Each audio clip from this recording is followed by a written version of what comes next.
When your child gets angry and completely loses self-control at you, if you get angry back and lose self-control back at them, you're no better than they are.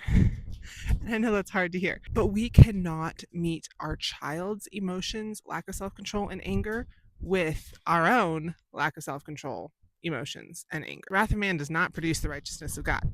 Okay, so that sounds great, but it's really hard to do, right? And I don't do it perfectly every time either. But it is wild to me how we excuse anger in our culture, especially on the internet of Christian moms. If you say that you struggle with being an angry mom, if you say that you scream at your kids, people will be like, all of us struggle with that. It's okay. Like, we all need a breakdown sometimes, right? Like, they make excuses for it. If you say that you have strict boundaries and you lovingly discipline your kids, they'll call you abusive. To me, it's so much more abusive to be a consistently angry parent. So here's some ways.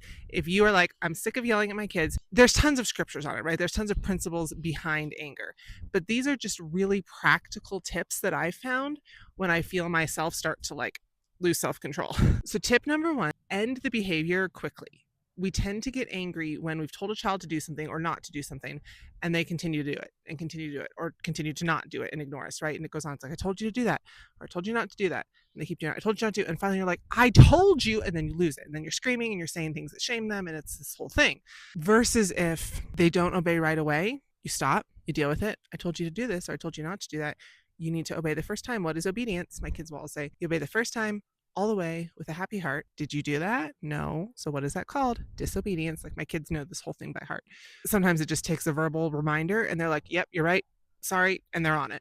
Sometimes you have to work through it, right? Sometimes there needs to be a consequence given, whatever. But you nip the behavior in the bud so that you can handle it while you're still calm. And it's not gotten to the point where they've ignored you 50 times, you're frustrated to death. Just deal with it the first time. My second tip is, if you are super frustrated, it is better to just tell your child, go to your room for a couple minutes, mom will come talk to you in 5 minutes, than to lose it at them. Especially if they're crying, it's this whole thing. They need to just go sit. You need to go sit, pray, get your heart in the right spot, and then go deal with them, rather than trying to deal with it in the moment and saying things that are hurtful and that you regret. So in other words, step number 2, don't be afraid to just take a moment before you deal with it. Number 3 is kind of along the same lines. It's lower your energy, which I despise the word energy, but I couldn't think of anything else to use here. If you're feeling yourself ramped up, you have got to just take a deep breath. And my kids have said, my 7-year-old one, she's like, I've seen you do that, Mom. I was talking about this with her, and she goes, you'll start to say, hey, and she goes, then you'll stop and you go, and then you'll talk. And I do that all the time. I'll feel myself start. And it's like, just stop talking. Just stop. Anger feeds on speed. You remember the verse in James, quick to hear, slow to speak, slow to wrath.